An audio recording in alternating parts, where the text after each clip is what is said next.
सतनाम सत साहिब जी, सतगुरु सतनाम सत साहिब जी, सतगुरु सतनाम सत साहिब जी। बाबा सतगुरुदेव महाराज की जय, सतगुरुदेव महाराज की जय, सतगुरुदेव महाराज की जय। आज के सत्संग के आनंद की जय, आज के सत्संग के आनंद की जय।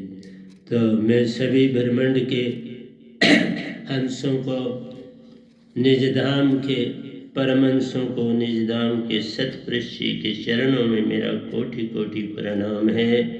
वही सब कुछ आपको जगाने के लिए दे रहे हैं। ये गदा भाई तो निमित्त मात्र एक माइक का काम करता है, जिससे आपको कुछ जागने में मदद हो जाए, क्योंकि वो सुरती से देते हैं, मैं उसको शब्दों में कन्वर्ट करने का काम करता हूँ। यही है मेरा काम। तो आज प्यारी सत्संग जी 11/5/2021 है और मैं आपके समक्ष सतगुरु की महिमा के विषय में ही बोल रहा हूँ। लेकिन पहले आपको अपनी पहचान तो हो जाए। अपनी पहचान हो जाएगी तो फिर सतगुरु की भी पहचान हो जाएगी। इसलिए मैं अभी चल रहा हूँ आपकी अपनी पहचान के लिए, फिर सतगुरु की बात कर लेंगे। अपनी पहचान ही नहीं तो सतगुरु से फिर क्या लेना देना है। सतगुरु तो तभी सामने आएंगे जब आप तैयार हो। टीचर तभी स्टूडेंट को पढ़ा पाएगा जब वो पढ़ने के लिए तैयार है, अपना बस्ता साथ लिया है, स्कूल पहुंच गया है, तो आप उसको पढ़ना है और पढ़ाने वाला उसको तैयार बैठे। उसके बिना बात बनेगी नहीं, चाहे कोटन करो पपाया। यही मेरा आपसे कहना है। इसलिए प्यारे सत्संग जी, जागना पहले गुरु आपको जगाने की चेष्टा करता है। मैं सबसे पहले एक उदाहरण आपको देता हूँ, तो फिर मैं आगे चलूँगा। गोरखनाथ जी के पास एक शिष्य पहुंचा, कुछ बोला नहीं और पहुंचा, तो बस उनके उस आश्रम में बैठ गया। जो वहाँ बाकी भी साधिक थे, किसी ने उससे पूछा नहीं, पर हर काम जो उसको दिया जाता था वो करने लगा। एक बार उसके अंदर से भाव हुआ कि मैं कहूँ कि मैं दीक्षा लेने आया हूँ, पर वो कह ना पाए। और गोरखनाथ जी ने भी उसे कुछ नहीं कहा, लेकिन अब वो जहां जाने लगे इसको साथ रखने लगे। उन दिनों में आपको पता है कि जिस समय कबीर साहब थे उसी समय गोरखनाथ भी थे, लेकिन उस समय गोरखनाथ की आयु 500 साल थी। जब कबीर साहब से गोरखनाथ जी मिले तो उनकी आयु 500 साल की थी और वो 700 साल तक जीवित रहे इस धरती पर, क्योंकि उन्होंने अपनी बॉडी बजर कर ली थी। योग आसनों से उन्होंने अपनी बॉडी को बिल्कुल लोहे समान बना दिया था। तो प्यारी सत्संग जी, वो साधक बड़ा खुश रहता, कहीं उदासी नहीं उसमें आती, और अति प्रसन्नता में वह अपने सतगुरु की सेवा में लगा रहता। सर्दियाँ होती, अंगीठी जलाता, उनके लिए कोई बात नहीं करता, अंगीठी जलाता उनके पास, और फिर और कामों में जुट जाता, क्योंकि वहाँ पता चल गया था क्या क्या काम करने हैं क्या। तो प्यारी सत्संग जी, कभी ये नहीं कहा कि मुझे दीक्षा दे दो। और ये चली कहानी में से यहाँ रोकता।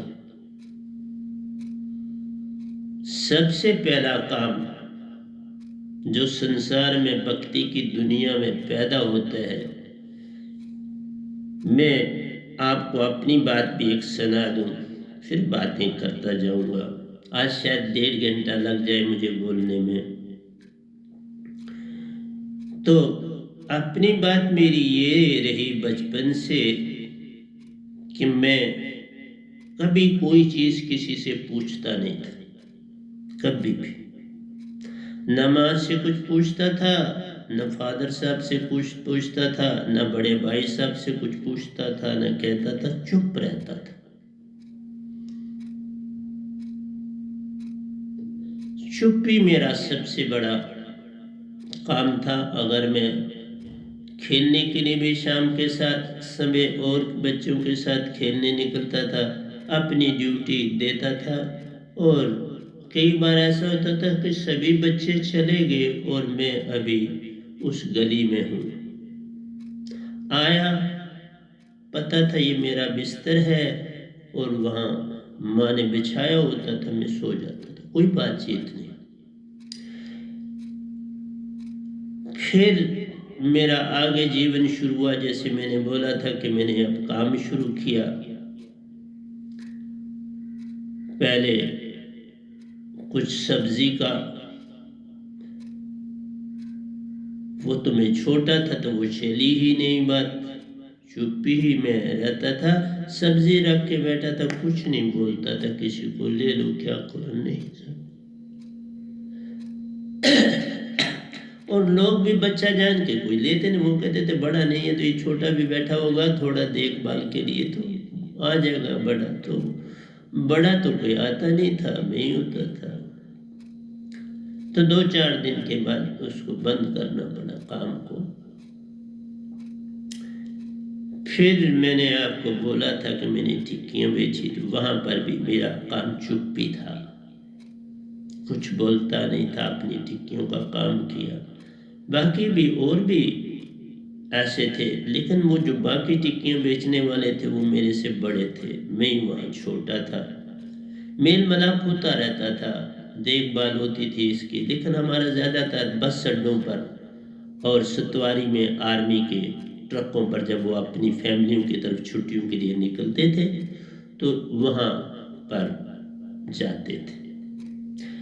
और उसके बाद मैंने बोला कि मैं चिल्ड्रन होम, जिसे यतीम खाना भी कहते थे, चिल्ड्रन होम उसका सुंदर नाम दिया हुआ था, वहाँ पर भी मैं कभी किसी से कोई चीज़ खास बात नहीं करता था, अपनी ड्यूटी अपना काम। तो कहने का मतलब मेरा ये है कि मैंने कभी किसी से कुछ पूछा नहीं, न कहा, बस अपने काम में जुट गया। जो हेड था उसने जो काम दिया वो कर लिया। शाम को खेल का समय हुआ तो साथियों के साथ खेल लिया, लेकिन कोई ज़्यादा बातचीत मैं नहीं करता था।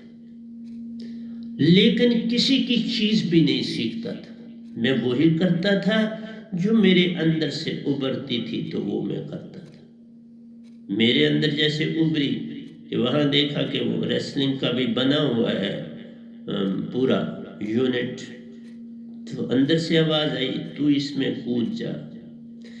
तो मैं भी किसी से बोला नहीं। एक दिन बस मैं अपने कपड़े उतारे, वहाँ से तेल था बड़ा, थोड़ा बॉडी को मला, तो बस वो डट बैठे, बाकी भी कर रहे थे, मैंने अपने ढंग से एक्सरसाइज, वहाँ एक दरख्त था उसको पकड़ के तो मैं एक्सरसाइज करने लगा। किसी से कुछ भी सीखने की चेष्टा नहीं की, जो अंदर से बात उभरी उसको करा, और आज तक वही है। जो अंदर से उभरा उसके ऊपर चला, किसी से कुछ नहीं पूछा। गुरुओं से दीक्षा ली, किसी ने नहीं मुझे कहा तो दीक्षा ले, पर जिस घर में था उस घर में वो लोग आए और भी वहाँ दीक्षा ले रहे थे, तो मैं भी उनके पास बैठ गया और वो मुझे कहने लगे, आपको दीक्षा लेनी? मैंने कहा हाँ ले लो। उन्होंने दीक्षा दी। देने के बाद मुझे पूछा, वो निरंकारी मिशन था और उस समय में 10th पास करके श्रीनगर से जम्मू आ पहुंचा था। मैंने कहा कोई प्रश्न नहीं। उन्होंने बड़ी चेष्टा की कि कुछ बोले तो हम इसका उत्तर दें। मैंने कहा नहीं, कुछ नहीं पूछना, कुछ नहीं पूछना। इसी तरह से उस इंस्टीट्यूशन में कई ऋषि मुनि कुछ आते थे, वो जो कहते थे जितना मैं सुन पाता था मैं सुनता था, जो नहीं समझ आती थी चुप्पीदार था। और कई बार में वो कहते थे कोई प्रश्न है, तो जो बड़े स्टूडेंट थे वहाँ बड़ी क्लासों वाले 10th 9th वाले, उन दिनों में बड़े बड़े एज टाइप के बच्चे, क्योंकि लेट पढ़ाइयाँ शुरू करी थी, सभी की हालत खस्ता थी, क्योंकि 47 के बाद हालत तो सबकी खस्ता हो गई थी। तो वो कोई प्रश्न पूछते थे, लेकिन मैं प्रश्न की तरफ नहीं ध्यान देता था। जब वो उत्तर देते थे स्वामी, तो मैं उस समय ध्यान देता था।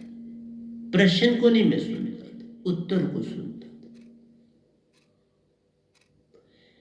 मेरा कहना आपसे ये है कि सिखावट से कभी कोई पार नहीं होता। तो मैं एक और उदाहरण भी देता हूं, वो शायद मेरा ही हो, पर उदाहरण दे रहा हूं। एक साधक सतगुरु के पास दीक्षा लेने पहुंचा। वो साधक बड़ा उन्नति करे हुए था, बहुत कुछ पाए हुए था, और अब वो, क्योंकि वो पाया जो कुछ था वो गुरुओं से पाया था, तो अब वो सतगुरु के पास पहुंचा। और सतगुरु पहले दीक्षा देने से पहले काफी कुछ जो है वो नॉलेज देने की चेष्टा करते हैं, समझाते हैं सारा कुछ। उसमें कई प्रश्न भी उठे, तो वो जो नया साधक वहां पहुंचा था, जब उसने देखा कि सतगुरु तो चुप हैं, वो बोले नहीं, तो उस साधक ने हाथ खड़ा किया और कहा, अगर आपका हुक्म हो तो इसका उत्तर दूं? उन्होंने कहा हाँ दो। तो उस साधक ने उनका उत्तर दिया, जिससे वो भी सेटिस्फाई हो गया और सतगुरु भी सेटिस्फाई। फिर दीक्षा का समय आया, तो जब सतगुरु दीक्षा देने लगे, तो उस साधक की सबसे पहली टर्न थी, सबसे पहले वही बैठा हुआ था उस लाइन में, तो अपनी लाइन खड़ी हो गई, तो वो साधक खड़ा हो गया। ये बड़े ध्यान की बात है, सुनना बड़े गौर से। जब सतगुरु उस चेतन साधक के पास पहुंचे, तो उनसे शब्द जो देना था वो नहीं निकला। अंदर से उन्होंने शब्द बोला, लेकिन वो मुख से ना निकल पड़ा, उनसे ना निकल पड़ा। शायद उन्होंने यत्न भी किया, पर उनसे निकलना पड़ा, लेकिन साधक जो था उसको शब्द मिल गया और वो आगे चल पड़े दूसरे को देने के लिए। वो साधक खड़ा रहा, वो बिल्कुल उस आंखें बंद किए हुए खड़ा रहा और उस सुरती शब्द की ओर ध्यान देने लगा।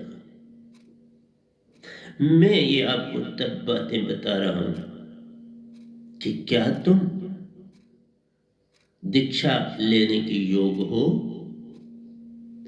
क्या तुम में वो अवस्था आ चुकी है? फिर ही दीक्षा दी जानी चाहिए।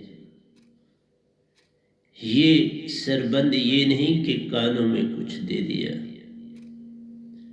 क्या तुम्हारे श्रवण शक्ति इतनी जाग गई, इतनी चेतन हो गई कि अब उसको सुरत शब्द वेदे दिया जाए?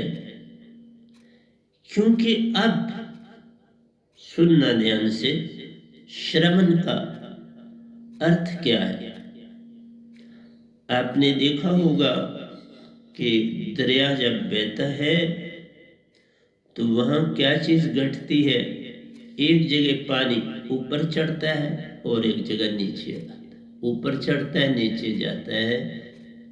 जैसे सांप चलता है तो वो जब कोई डर हो तो वो बड़ा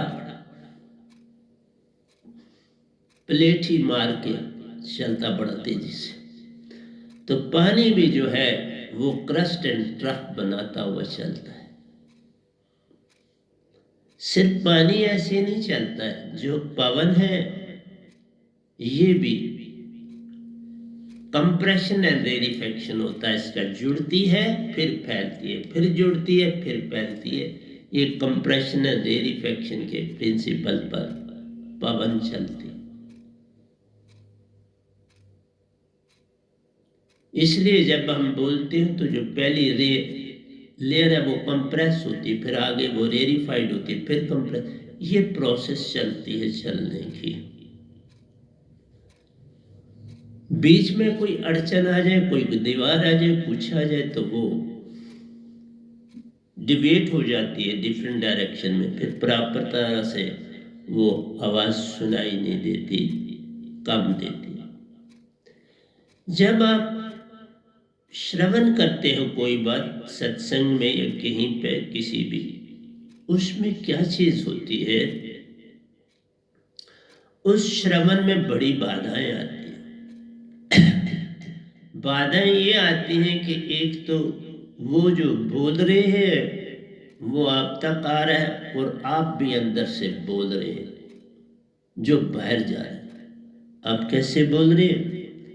एक शब्द आया, आप उसी समय उसके को परख करने की चेष्टा करते हो।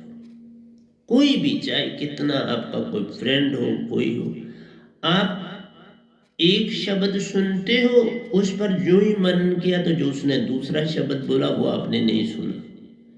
फिर आप उसका तीसरा शब्द सुनते हो, चौथा शब्द मिस हो जाता है। जैसे मैंने कहा पानी ने क्रस्ट बनाया, तो जब ट्रक बना तो क्रस्ट तो खत्म हो गया। जब बोले तो पहले कंप्रेशन हुआ, रेरिफेक्शन तो है नहीं। जब रेरिफेक्शन हुआ तो कंप्रेशन है, अंतराल हो।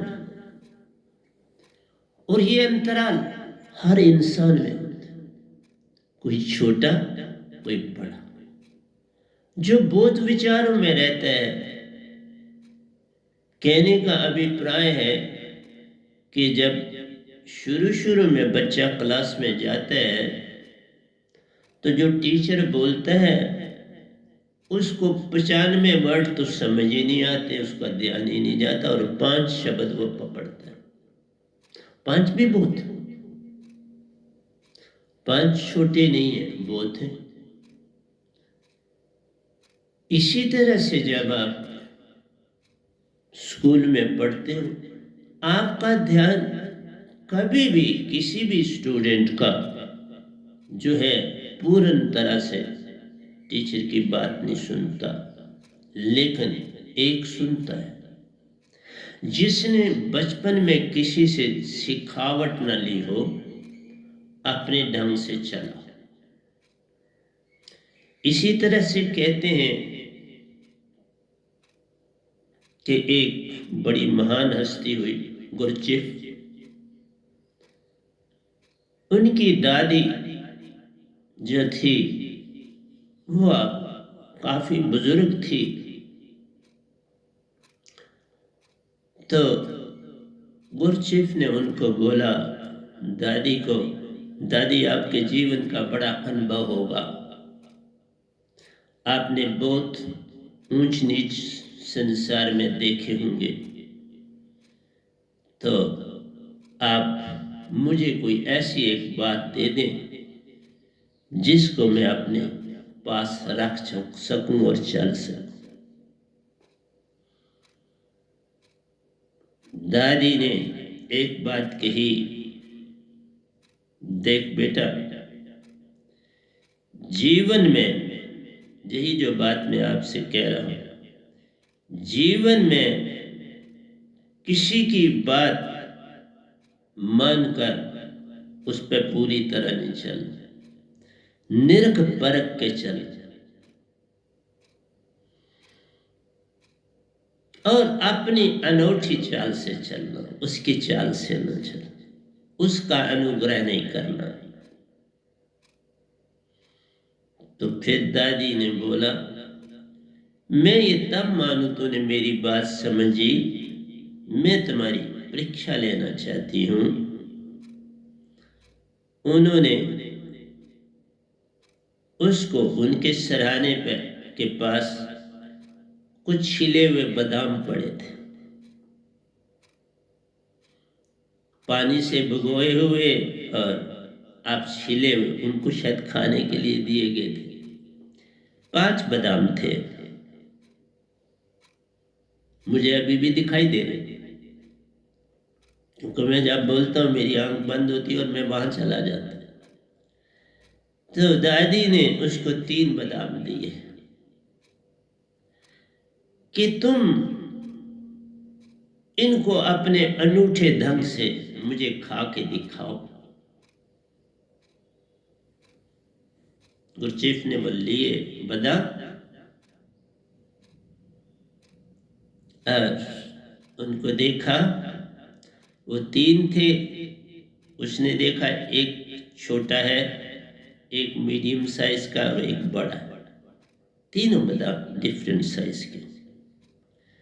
तो उसने सबसे पहले छोटा बादाम उठाया और अपने दूसरे हाथ में रखा और दूसरे बादाम को भी उठाया, दूसरे हाथ में रखा, और जो बड़ा बादाम था उसने उठाया और दादी को दिया, ये आप खाओ। दादी ने खा लिया। अब 2 बादाम बचे,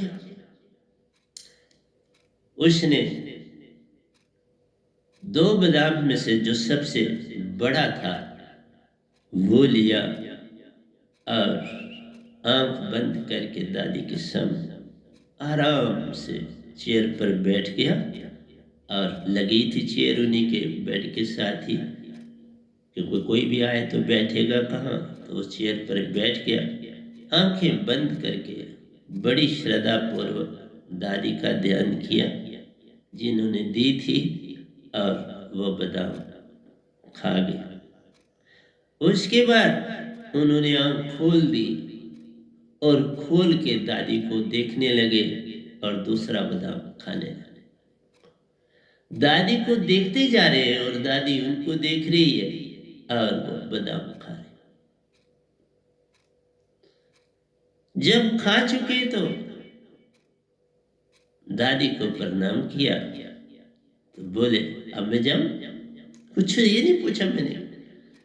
दादी ने कहा, अब तुम जा सकते हो, अब तुम संसार में अपने ढंग से चल सकते हो, मैंने परख कर ली। और जीवन में उन्होंने बड़ी अनूठी भक्ति करी, बहुत कुछ संसार को दिया, बड़े विचित्र ढंगों से दिए। इसलिए जो इंसान, जो मनुष्य अपने ढंग से संसार में जीता है, किसी का अनुकरण नहीं करता, प्यारे सत्संग जी उसके साथ सारी ताकतें साथ देती, सारी ताकतें उसको उभारने में जुट जाती और वह संसार में अनूठा काम करके जाते हैं। आपने देखा, मैं समझाता हूं। पहला बादाम उसने दादी को दिया कि दादी अब उसकी गुरु बन गई। उसकी परीक्षा तभी लेता है तो गुरु ही लेता है। दादी ने एक गुरु का काम किया, तो इसने कहा कि दादी ने मुझे 3 दिए हैं, एक दादी को दे देता हूं कि मैंने गुरु माना है आपको, तो मेरी तरफ से ये आपकी, क्योंकि 3 आपने मुझे दे दिए, वो मेरे हो गए। अब उसमें से जो बड़ा था वो मैंने शिष्य के नाते दादी को, गुरु को अर्पण किया। फिर मैंने दूसरा बादाम बैठ गया और उसको खाने लगा और अंदर से मैंने अपनी माँ अपनी दादी की मूर्ति बनाई और उसको देखते देखते मैं खा रहा था कि मैं खाकर भी मैं उस दादी को ही अर्पण कर रहा था। दादी, ये ऊर्जा तेरे को ही मिले, खा मेरा, पर ऐसा होना चाहिए कि ऊर्जा तुमको मिले। ऐसा होता है। जैसे मैं चरनामत बनाता हूं, चरनामत मैं अपने राइट हैंड की उंगली से बनाता हूं, उसके नाखून से बनाता हूं और 7 बार सिमरन में चला जाता हूं आंख बंद करके। क्योंकि अब मेरा सारा सरबंध सतगुरु और सतपुरुष से जॉइंट है, कोई अलादा नहीं है दोनों। तो बस मैं सिमरन में चला जाता हूं और उनकी जल की पाता हूं और वो चरनामत बन जाता। और अब आप उसको पीते हो तो वो पानी नहीं होता, वो जैसी आपकी श्रद्धा होती है वह वैसी चीज बन जाती है। तो प्यारी सत्संग जी गुरचीफ ने 2 बादामों को खुद खाया और जब तीसरा बादाम था जब वो खाया तो आंखें खोल के खाया। एक खाया आंखें बंद करके कि अब मैं अंदर से अपने गुरु को मैं देख सकूं। गुरु के दर्शन कीजिए दिन में 100 बार। तो पहला ध्यान तो आंख बंद करके करना ही पड़ता है, और दूसरा पूरा खा रहा है और दादी को देख रहा है।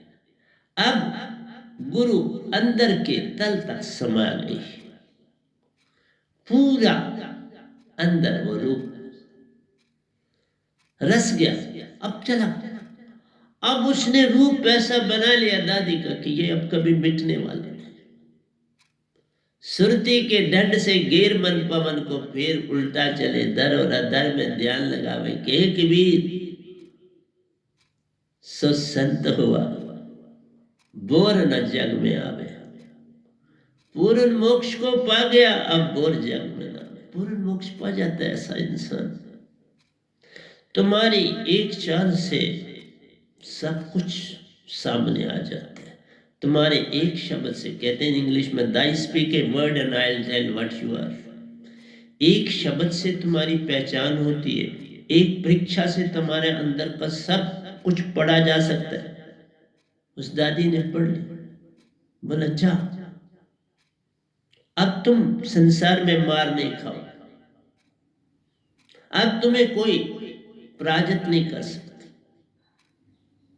तुम जीते और जीते ही रहो। जीतना तुम्हारा जो है अभ्यास बन जाए।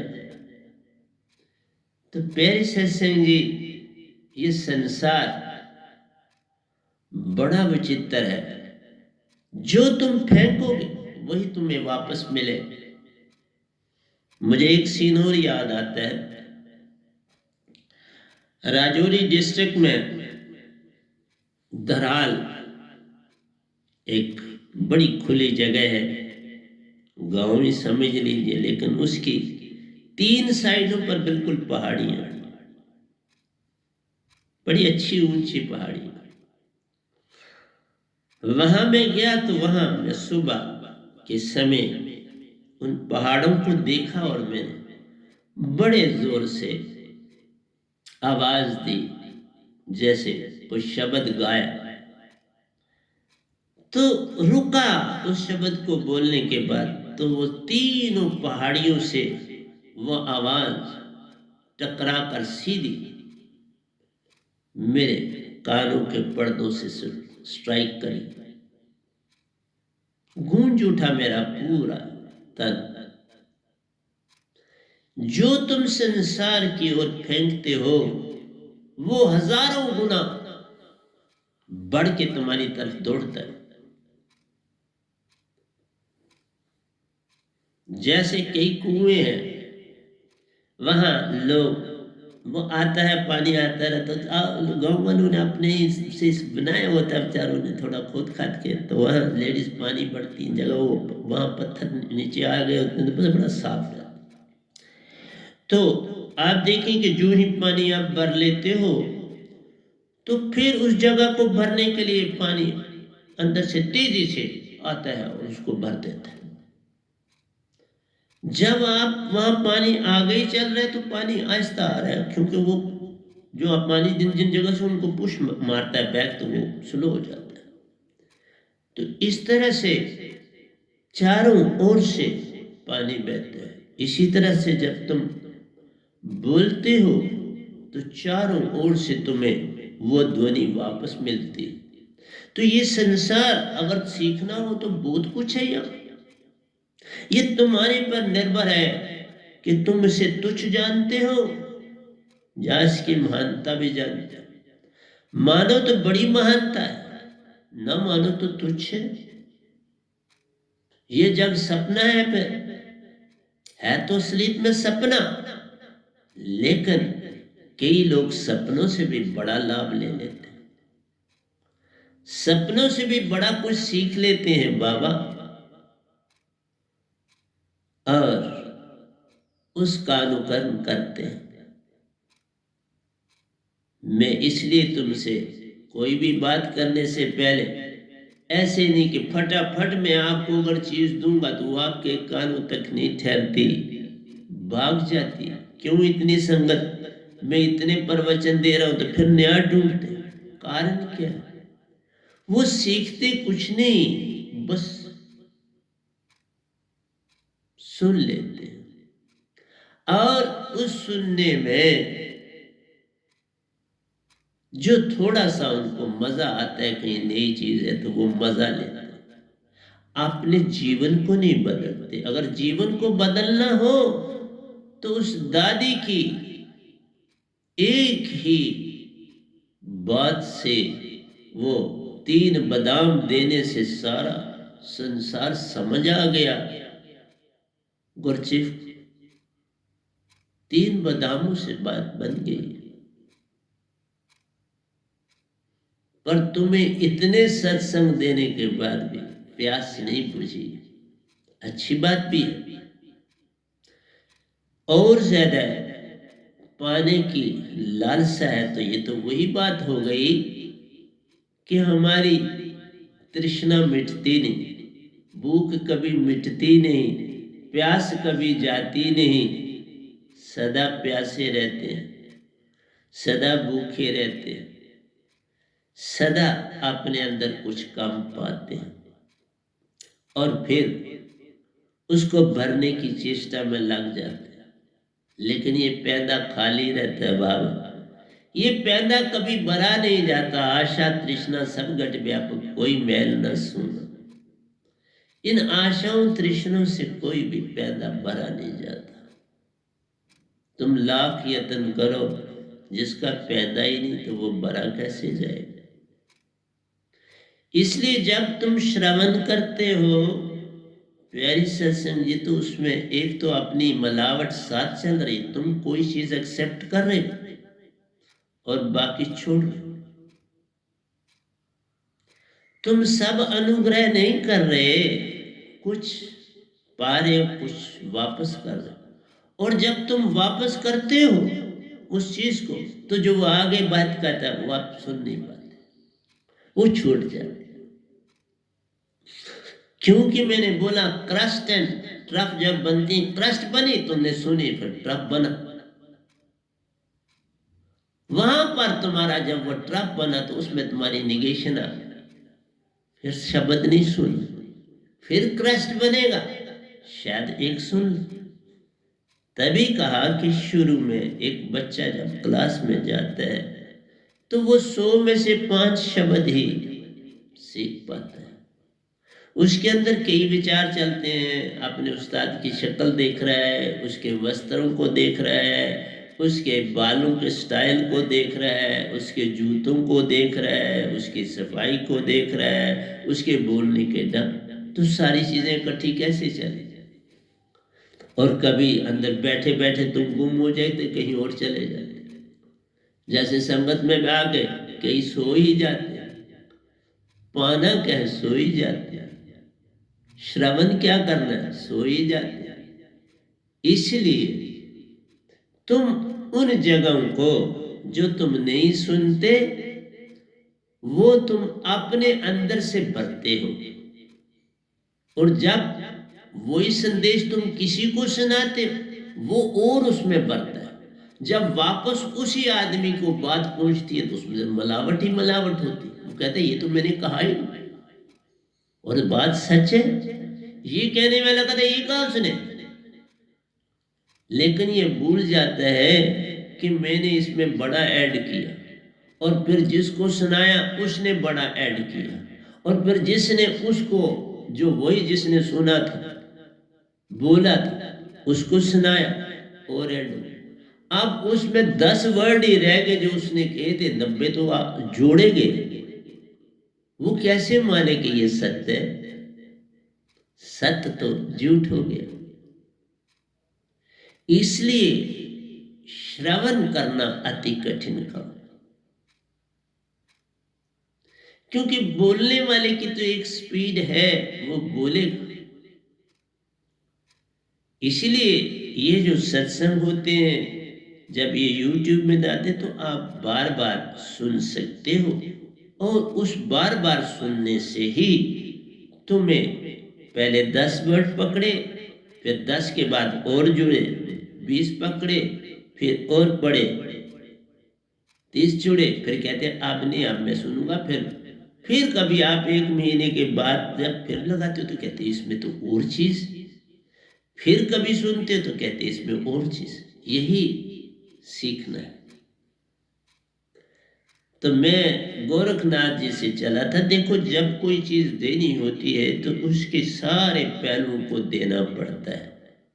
मैं सीधा ही फटाफट तुमको कहूं ये श्रवण किया, फिर चिंतन किया, फिर मनन किया, फिर ध्यान किया, तो बात तो नहीं ना बनेगी ना।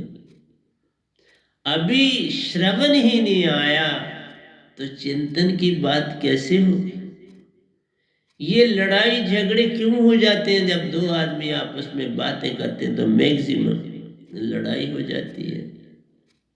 आज ना हो तो कल हो जाती है, क्योंकि वो उसमें बढ़ता ही चला है जाता है अपने भाव, और एंड में या तो कभी बड़ा खुश हो जाता है या बड़ा नाराज हो जाता है। इसलिए हम कहते हैं बड़ी कम बात कर, बड़ा कम बोल। और जब तुम कम बोलोगे फिर ज्यादा सुन पाओगे। कम बोलने से ज्यादा सुनने की शक्ति बढ़ जाती है, क्योंकि मुख ज्यादा काम नहीं करता तो कान फिर उसकी जगह ले लेता है, वो ज्यादा सुन लेता है। कान भी चला रहे हैं, मुंह भी चला रहे हैं, फिर ना कोई सुन रहा है ना कोई बोल रहा है, फिर शोर ही शोर है। शोर के अतिरिक्त कुछ और नहीं। इसलिए प्यारी सत्संग जी, ये थोड़ा फटाफट मैं आपको सब कुछ दे दूं। गोरखनाथ जी ने उसको 20 साल तक कुछ भी नहीं दिया, बस चलाया। मौन, दोनों मौन चल रहे, कोई बातचीत नहीं। पता है उसको हर समय अपनी ड्यूटी का, जब 20 साल आदमी किसी के साथ काटता है रात और दिन, उनके कदमों में ही सो गया, फिर उठा और काम में लग गया। कपड़े उनके धोए, हर चीज करी, साफ की, हर चीज सेट की। तो गोरखनाथ जी भी उसके बिना नहीं रहते। और उसने कभी फिर सोचा भी नहीं मुझे कहीं जाना है, आए तो अब जाना।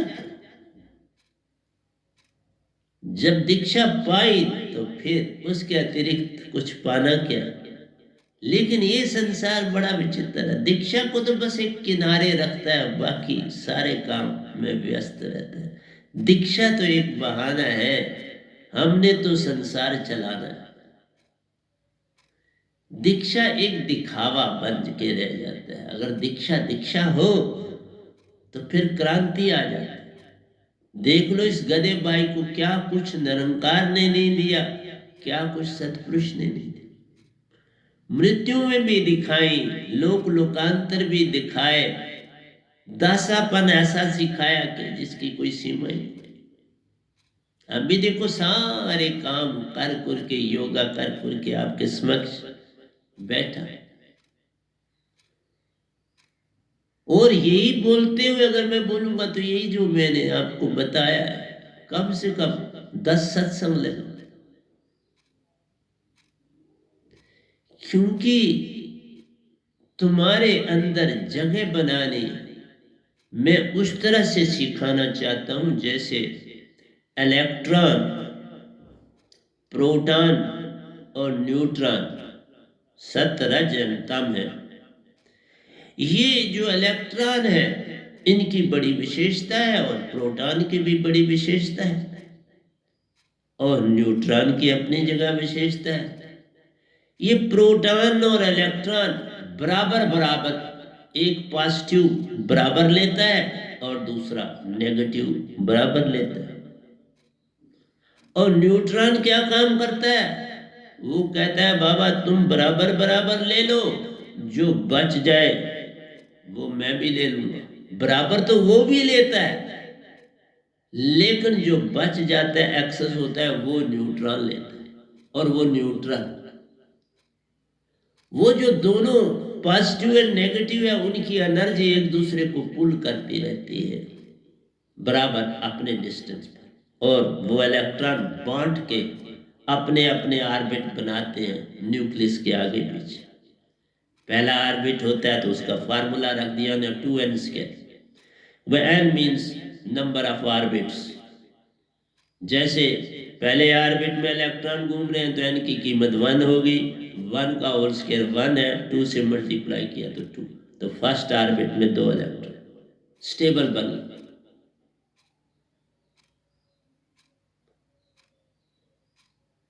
और जो न्यूक्लियस पहला होता है 10⁻⁻10 सेंटीमीटर, रेडियस फिक्स है उसका। हर एक एटम का जो रेडियस है वो फिक्स है, वो नहीं चेंज होता। और ऑर्बिट का डिस्टेंस भी नहीं चेंज होता। फिर ऑर्बिट्स में भी ऑर्बिटल्स,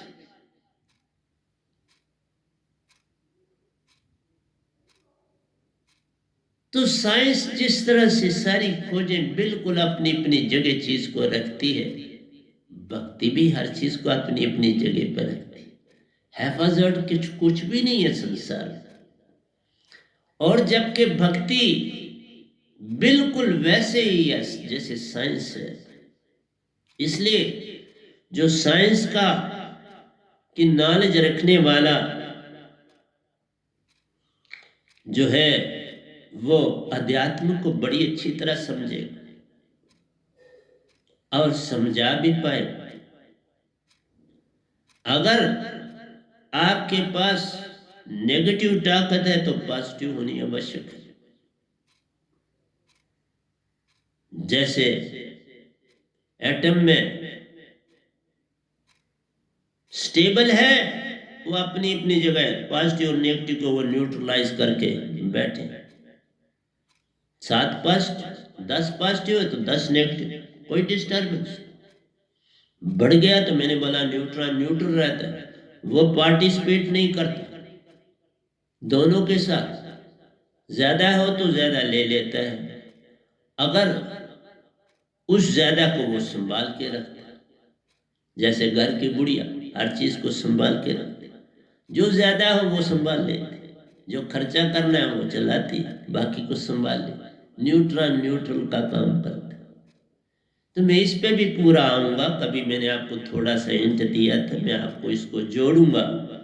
आपकी शब्द सुरती और श्वासा, जिस तरह शब्द सुरती और श्वासा 3 है ना, इसी तरह से ताम, तम, रज और सत्य। इसी तरह से इलेक्ट्रॉन, प्रोटॉन और न्यूट्रॉन, बड़ा संबंध है यूनिवर्स में, इतनी हार्मनी है जिसका कोई अंदाज ही नहीं। इसलिए आपने ये भी देखा होगा, मैं बड़ा आहिस्ता बोलता हूं, मैं अंतराल दे के बोलता हूं, ताकि जब आप अंतराल ले तो मेरे पास भी अंतराल हो। इसलिए बड़ी हार्मनी होती है जब ये दास आपके सामने बोलते हैं। और दूसरी बात कहूंगा, सतपुरुष को, आत्मा को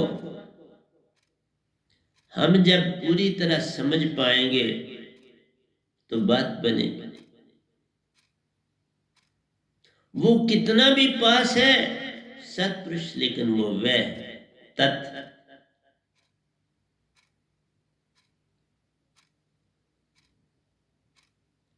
इसी तरह से आत्मा से उसका बड़ा गहरा संबंध है, उसका अंश है, लेकिन उस अंश के लिए वह तत्व, वह तुमने, मैंने, हम इतना कह सकते हैं हम उसके अंश हैं, बहुत अच्छी बात, लेकिन इससे ज्यादा नहीं, फिर बात बिगड़ जाती है। इसलिए श्रवण करना बड़ा ही आवश्यक काम।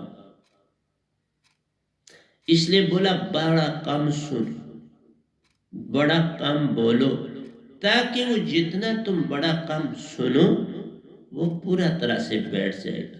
जब वो दूसरा आदमी बहुत ज्यादा बोलता है तो तुम तो उतना सुन नहीं पड़ते, और इसलिए वो सत्य झूठ बन जाता है, क्योंकि तुम्हें उसमें ऐड करना ही करना पड़ता, वो तुमने सुना नहीं होता। जैसे मैंने बोला कि जब क्रस्ट बनता है पानी का तो ट्रक बन रहा है, तो आपको तो कहीं नहीं लगेगा ना कि पानी का कनेक्शन टूटा, लेकिन अंतराल आया तो ट्रक बना। अंतराल के बिना ट्रक कैसे बने? लेकिन वो इतना छोटा गैप है कि तुम उसको जान नहीं पाते, देख नहीं पाते, या आंखें नहीं देख पाती। वो इतना फ्रैक्शन ऑफ ए सेकंड है कि हम उसे ऑब्जर्व नहीं कर पाते। जैसे मैंने बोला था, बादल बनते हैं, मेघ बनते हैं आकाश पर, तो इनका जो साइज होता है बड़ा छोटा होता है, 10⁻⁹ सेंटीमीटर होता है। और जब ये जुड़ते हैं तो जोड़ने के लिए कोई कैटलिस्ट होना चाहिए, और ये जो बिजली की चमक होती है ये सारा काम कैटलिस्ट का करती है। हर चीज जब हम जोड़ते हैं तो उसके लिए कैटलिस्ट चाहिए। हाइड्रोजन और ऑक्सीजन को जोड़ने के लिए जो कैटलिस्ट है वो इलेक्ट्रिसिटी।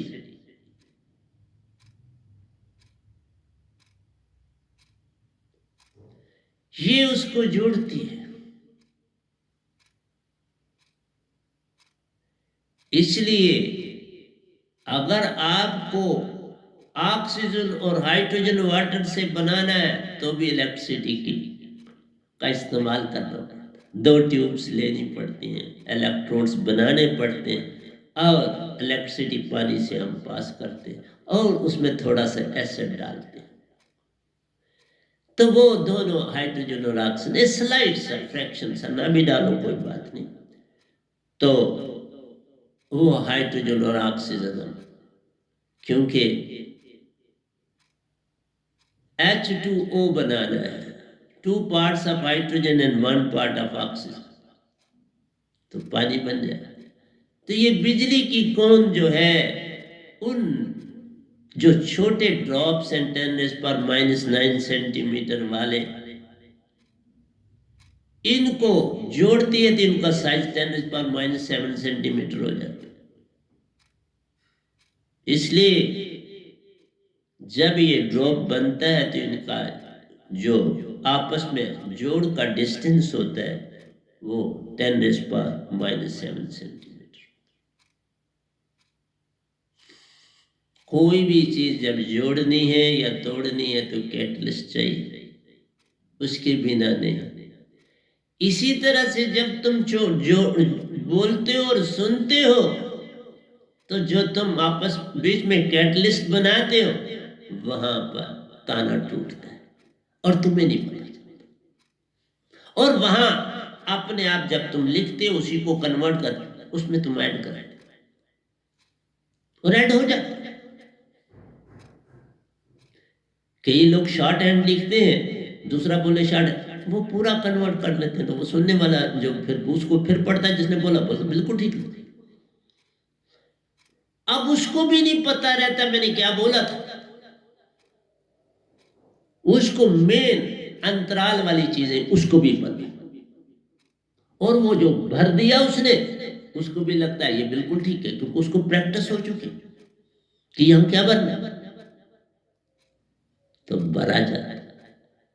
तो कोई भी बोली हुई चीज पूर्ण सत्य हम लिख नहीं पाए, उसमें अंतराल आता है। हाँ, आज आपके पास सिस्टम बन गए, यूट्यूब है, आपके पास लैपटॉप है, मोबाइल, अब आप उसमें रिकॉर्डिंग कर लेते, आप उसमें चांसेस बड़े कम है, उसमें कैटलिस्ट को बीच में भरने की जरूरत नहीं, इस्तेमाल करते हैं, भरने की अब जरूरत। इसलिए प्यारे सत्संग जी, श्रवण का ज्ञान पूरा हो जाए तो बात बनती है। इसलिए कहा ज्यादा बोलना नहीं चाहिए। फिर हम देखो, हम बोलते हैं तो हम डिफरेंट कोनों में चलते हैं ताकि आपका फोकस बदले, आपके ब्रेन का फोकस बदले, आपकी बुद्धि का फोकस बदले, आपके चित्त का फोकस बदले और आप फिर उसको जोड़ पाए। इसलिए मैं जब प्रवचन करूंगा तो ये नहीं कि मैं फटाफट कोई रट्टा मारा हुआ आपको दूंगा। हाँ, ब्रेन में, सुरती में ये खाका होता है और उसको उड़ेलना पड़ता है, लेकिन बड़े आराम से, बड़ी श्रद्धा से, बड़े ध्यान से। तो आपने देखा कि श्रवण करना कितना कठिन काम। फिर मन इसमें बाधा बनता ही बनता है, क्योंकि मन अपना काम करना है, उसने 1 मिनट में आपको 42 विचार फेंकने। बड़े लोग कहते हैं संसार में, कह के चले भी गए कि बाबा हमारे को मन कैसे वो तंग कर पाता है, हमको ये भगवान कैसे शैतान है। अब लोगों ने शैतान की मूर्तियां लादा बनाना शुरू कर दी। पत्थर तो मारना सुना था, अब शैतान की मूर्ति भी कहते हैं कहीं बनी गई। मीनिंग है कि पता ही नहीं और हम हर काम कर रहे हैं कि शैतान को किसने बनाया। कहते हैं शैतान जो है ना वो ब्रह्म का साया है। जैसे दरख्त अपना साया बनाता है, और कुछ ये बातें रांग नहीं होती, मैं ये भी बोलूं, मैं रांग नहीं बोल रहा, लेकिन साया तो है, कौन इनकार करेगा। और फिर साया जो है ये एंटी मैटर कहलाता है। जैसे एक पत्थर एक पड़ा है, आप मोस्टली देखेंगे कि पत्थर के साथ जरूर कुछ जगह खाली है, वो पत्थर की शेप ही उसको बना देती है। चाहे ऊपर के हिस्से से 2 पत्थरों के बीच में जगह बनाए या नीचे से 2 जगहों 2 पत्थरों के बीच में जगह बनती। इसलिए जब आप मकान भी बनाते हो तो आप ईंट को बनाते हो, सच्चे में बनी है तो आप उसको फिट करते हो। अगर पत्थर कहीं लगाओगे, पत्थर में अंतराल तो होगा। इसलिए नेचर जो भी चीज बना रही है उसमें अंतराल। और वो जो अंतराल है वो एंटी मैटर कहलाता है। अब साइंटिस्ट इस चीज को एग्री कर कि एंटी पार्टिकल है, जहां पार्टिकल है वहां एंटी पार्टिकल।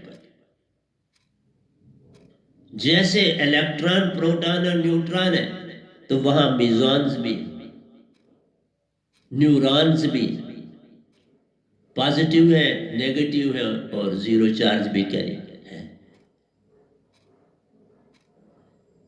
बात में बात की बात में बात।